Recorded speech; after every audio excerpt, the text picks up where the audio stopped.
Jonathan Lee Riches Investigates. I am covering the Moscow, Idaho Bryan Kohberger case.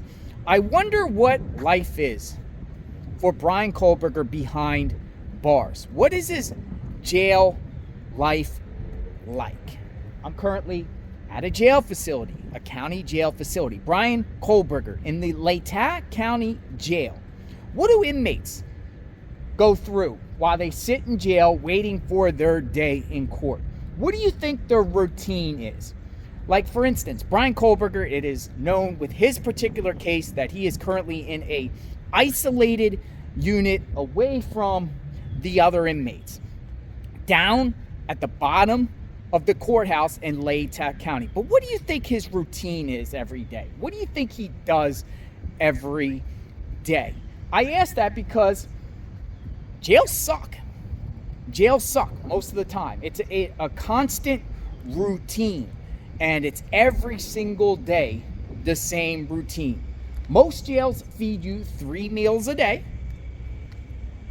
at a certain time, and it might be not the time that inmates like, right? Some jails feed you very, very early in the morning, like 4 in the morning, sacked type of meal, maybe with 2 hard-boiled eggs, a juice, 2 pieces of bread, not necessarily a hot meal. And then they might get fed again lunch at like 10 o'clock, where most people eat breakfast at 10 o'clock a.m., but they're already getting lunch at 10. This, it's very rare that you see a county jail where they feed someone in the afternoon lunch, like 12 o'clock, 1 o'clock. It's usually at 10 a.m. Then dinner at 4 p.m. 4 p.m. dinner. That's it.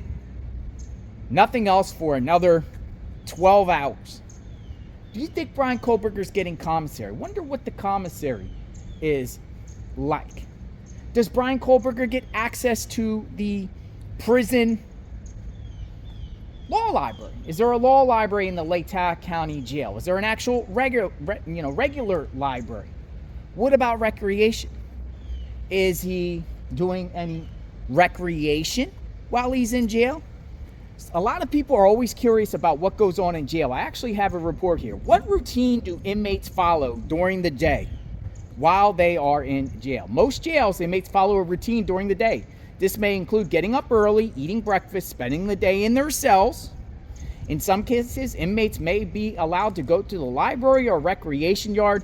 However, these activities are often limited because jails are often overcrowded. Meals are typically served 3 times a day, and inmates are given limited time to eat. At night, inmates are usually locked in their cells and given a bed to sleep in. Does the Latah County Jail have cable? I'm told no. I'm told just a very few channels. So what is Bryan Kohberger doing with this time? Is he doing push-ups, exercise, calisthenics? Is he... Now, we've been seeing him in court. He looks relatively healthy. Doesn't look like he's overweight. Doesn't look like he's lost weight. So, is people sending him money on commissary? Is he allowed to get commissary? Is he eating commissary? A lot of questions, and I'm curious to know. Now, is Bryan Kohberger making telephone calls to occupy his time while he's in jail? Now, that's an interesting question because a lot of times smart lawyers, good lawyers, will immediately tell their clients, do not speak on the telephone under any circumstances, not even to your family, because anything and everything is, 1, recorded, and can, 2, be used against you in a court of law.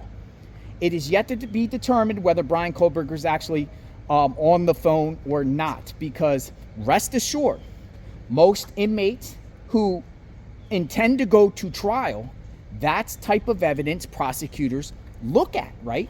They want to get the jail logs. They want to know who they're communicating with, what they said.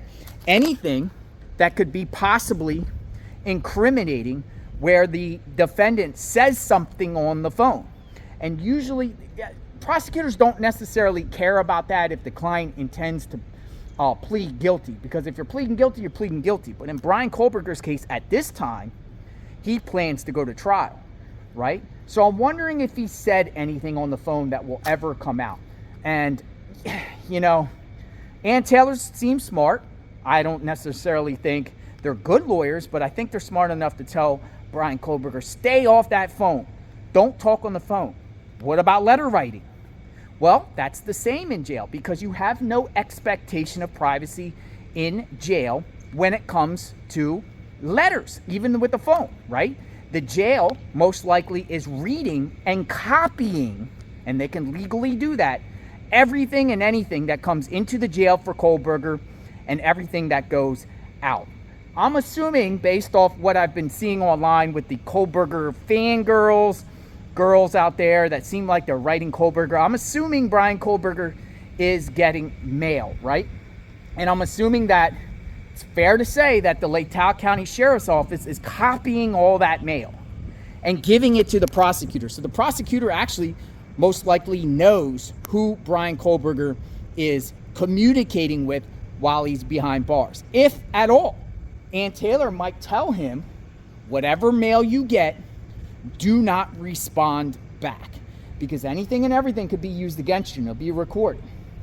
So if he's not letter writing, he's not on the phone, what is he doing?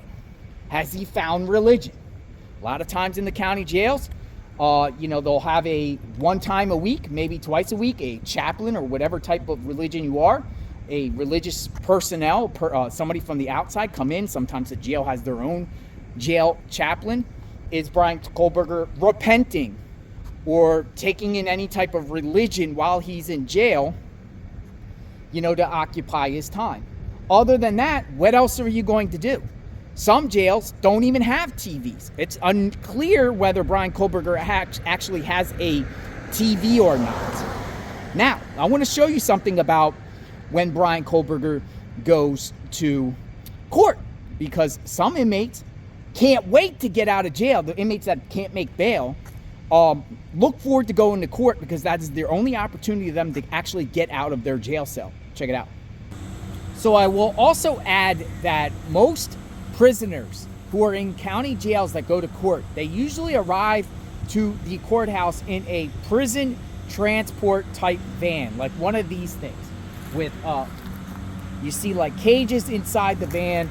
And a lot of times inmates that are in jail look forward to getting in the van and going to court because it's a chance to get out of jail. It's a chance for them to get in the van and then see outside the windows and just see the people, the car, the trees, the sky, anything out of the vans, even though it's kind of fenced in like that, but they can still peek through that. With Bryan Kohberger, that's not the case because the Lake Tahoe County Jail is in the basement of the courthouse.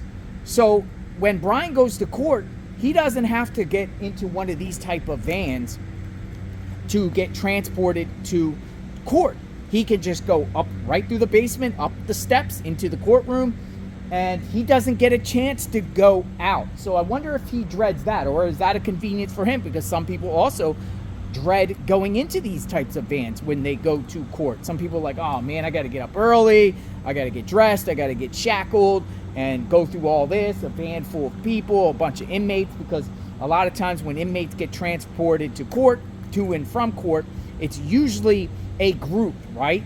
And inside the van, there's a lot of people, a lot of personalities. And then also you're at the mercy of the driver there who could swerve around, could put the heat up, it could be cold, could get car sick. So it just depends. But with Bryan Kohberger's case, he's not getting in a transport van when he's going to court. So in Bryan Kohberger's case, he's stuck in there. Now, we have yet to know if Bryan Kohberger actually has any medical issues. Some inmates actually, believe it or not, are sick and some are not, and some fake it, but they fill out sick call slips to get into medical, to go up to the infirmary or type of medical. Usually the jails have a medical wing, right? A medical place where you get medical treatment. Sometimes inmates just want to say they're injured or are actually injured just to get out of their cell. Being in a cell area, even if it's a little common room, it gets boring all the time. the walls start closing in, right? And what are you going to do to occupy your time? Do you meditate? Do people play games? Sometimes jails have like checkers. You could buy cards, play spades. But it's my interpretation that Bryan Kohberger is isolated by himself and doesn't have a roommate or anyone with him. So he's either playing solitary with a deck of cards or playing spades by himself or pretending, or maybe he's not even playing cards in general. Magazines and books. Jails do have the library.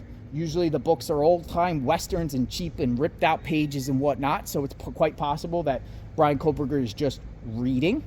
Maybe he's getting newspapers and publications. USA Today, Wall Street Journal are very popular in the jails. So what is it like for an inmate in jail? What do you think Bryan Kohberger is going through? Have you ever been to jail before? And if you have, what have you done when you've been in jail to occupy your time? Some people draw journals and stuff like that. But remember, if Bryan Kohberger is making notes and having a journal and stuff like that, that's all subjected to inspection. A lot of jails, believe it or not, once a month, authorities will go into an inmate's cell and check the cell and look all over the place for any type of contraband or writings, and actually have the authority to take it and give it to the administration. And that could be very possible with Kohberger. We don't know. I think in this particular case, the behavior of Bryan Kohberger, of what he's done while he's been in Lake Tahoe County Jail for 10 months now, he's been in there 10 months, the longest person in there. I think some of that's going to be out. We're going to get an idea of something he's done while he's in jail that could possibly be used against him while he is in the Lake Tahoe County Jail. So I just wanted to bring this all up. What's your thoughts? Subscribe to my channel, hit the notification button, covering the Bryan Kohberger case. Life in jail, what is it like? We will talk soon. Stay tuned. Oh, I forgot. Visitors. People in jail get visitors. Has Bryan Kohberger got any visitors that actually physically came and seen him in jail? That all gets logged. That all gets recorded. So it's quite possible, he got some visitors there at one point, maybe people from the outside. I don't know. But a lot of inmates that are in jail want that visitation to get out. Get that 1 hour out for their visiting. Sometimes visiting's 2 hours. Sometimes these visiting rooms have vending machines. You go in there but it's all recorded. It's all recorded. Cameras everywhere. The log, who comes in and out, and what is said, it's definitely recorded. Also jailhouse, are also lawyers, attorneys visiting clients.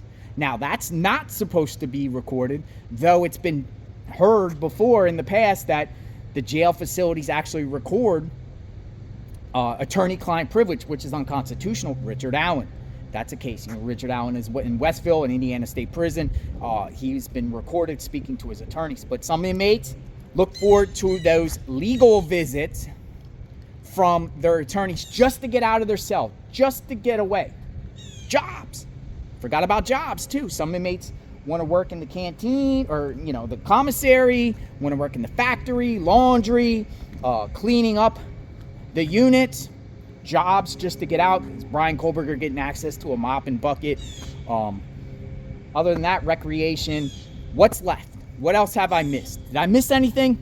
We'll talk soon. Stay tuned.